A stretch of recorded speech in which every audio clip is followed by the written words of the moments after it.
안녕하세요, 여왕님들. 오늘은 즐거운 수요일이에요. 즐거운 수요일이냐면은, 저는 직장 다닐 때도 왠지 수요일은 기분이 좋더라고요. 근데 점점 이제 금요일이 다가가잖아요.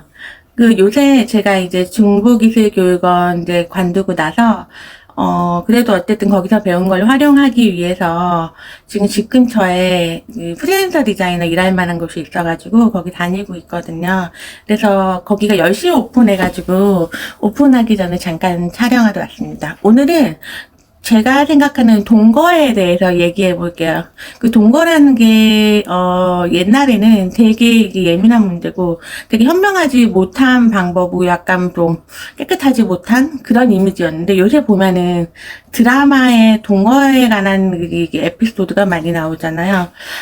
그만큼 시대가 변했다는 거고, 물론 이제 드라마 같은 경우나 미디어는 현실 생활보다 조금 한두 발 앞서 나가긴 하지만 이제 그런 것들이 이제 어느 정도 우리 인식이 편안하게 받아들여졌다는 걸 의미하는데, 그럼에도 불구하고 여전히 동거에 대해서 안 좋은 의식을 가진 사람들이 많은 것 같아요.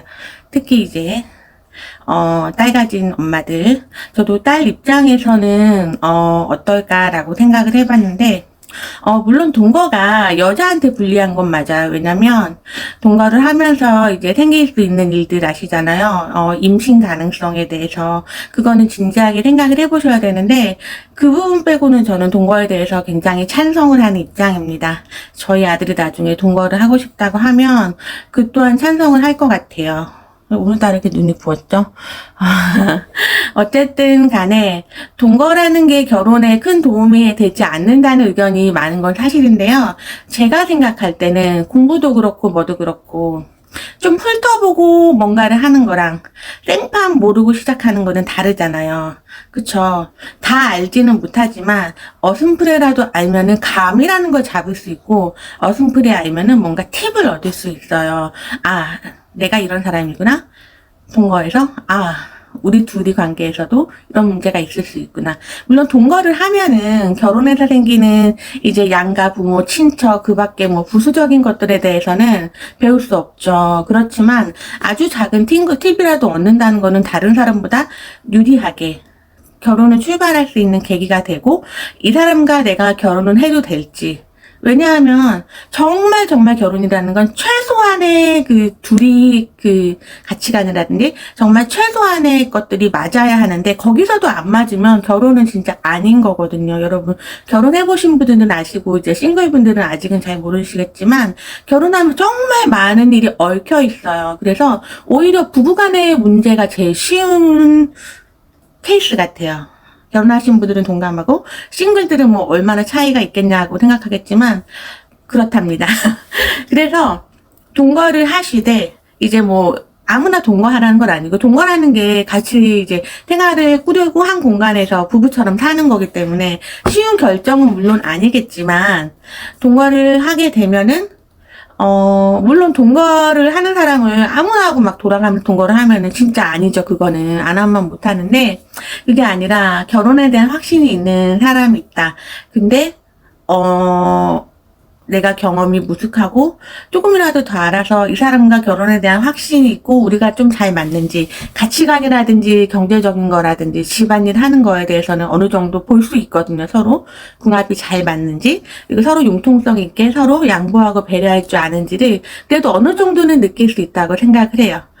조금이라도 아는 거랑 전혀 모르는 거, 모르고서 시작하는 거랑은 다르잖아요, 여러분. 그래서 저는 동거를 안 했지만 제 딸이 만약 동거를 한다고 하면 찬성할 것 같아요. 그 대신 여자들은 이제 임신이라는 것이 이게 좀 불리하고 이렇게 불안한 상황이기 때문에 동거 전에 약간 결혼 계약서는 안 쓰더라도 동거 계약서, 뭐 책임지는 부분에 대해서 이제 다 컸잖아요. 어떤 관계에 대해서 책임질 일이 없게 서로서로 미연에 방지를 하는 그런 방법에 대해서도 충분히 계약서를 써서 작성하고 시작을 하는 걸 추천을 드려요. 계약서는 법적으로 의미가 없지만 뭐든지 쓰고 서명하고 서로 이제 진지하게 임하고, 이제 그 계약서를 항상 이제 잘 보이는 곳에 붙여놓고 이제 의식하면서 실천하는 거랑 그게 아니라 그냥 말로만 뭐 이렇게 하자라고 하는 거는 완전히 다르거든요.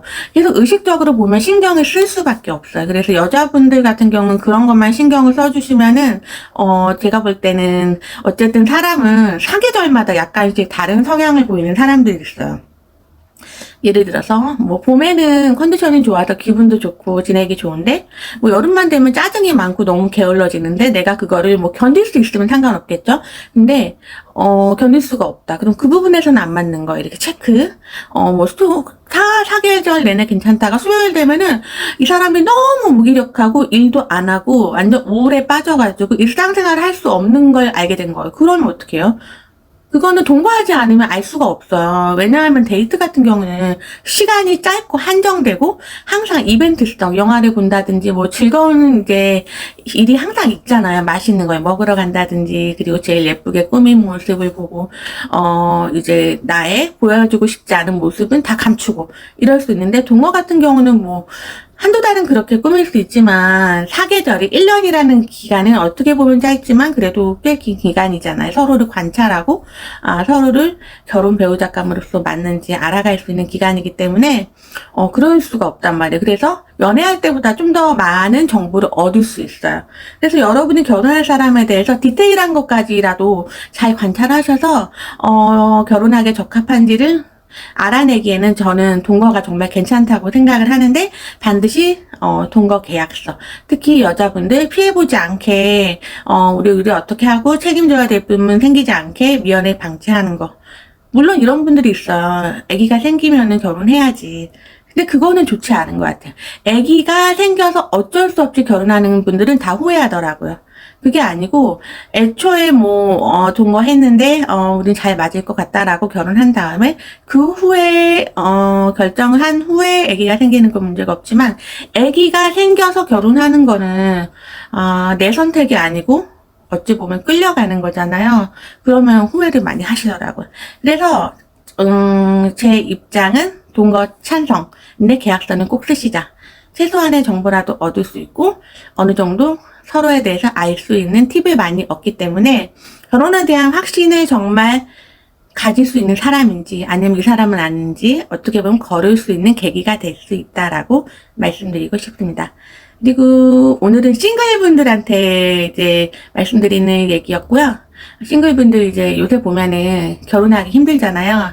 근데 아예 비혼주의자면 상관은 없지만 저는 결혼하는 거 좋다고 생각해요. 결혼하면은 성장할 계기도 많고 동거에서 또한 배울 것이 뭔가 있을 거예요. 뭐냐면 내가 서로 배려하고 같은 공간에 붙어 있는 거를 불편해하는 사람인지 결혼이 안 맞는 사람인지를 걸을 수 있는 계기도 되거든요. 그러면 결혼 안 하는 게 낫잖아요. 결혼은 꼭 할 필요는 없어요, 여러분. 나랑 잘 맞는지 체크해 보시는 게 좋아요. 근데 저 같은 경우는 결혼을 했으면 좋겠어요. 왜냐하면 결혼은 굉장히 성장하는 계기가 되고요. 그리고 이제 서로 배려하는 것도 배우고 서로서로에 대해서 모습에 대해서 감사를 느낄 수 있고 좋은 것 같아요. 제가 볼 때 마음의 안정처가 되고 온전한 내 편이 생긴다는 건요. 굉장히 행복하고 든든한 일이거든요. 그래서 오늘은 자꾸 반복을 하게 되는데 어쨌든 저는 동거 찬성입니다. 여러분의 선택이 더 중요하지만 동거가 꼭 그리 나쁘진 않다는 거. 물론 부모님의 허락을 받으셔야 되고 책임질 일은 절대 생기지 않아야 한다는 전제 하에서입니다. 그럼 우리 싱글분들 화이팅 하시고요. 추운데 옷 따뜻하게 입으시고 오늘 하루도 즐겁게 보내세요. 화이팅! 안녕!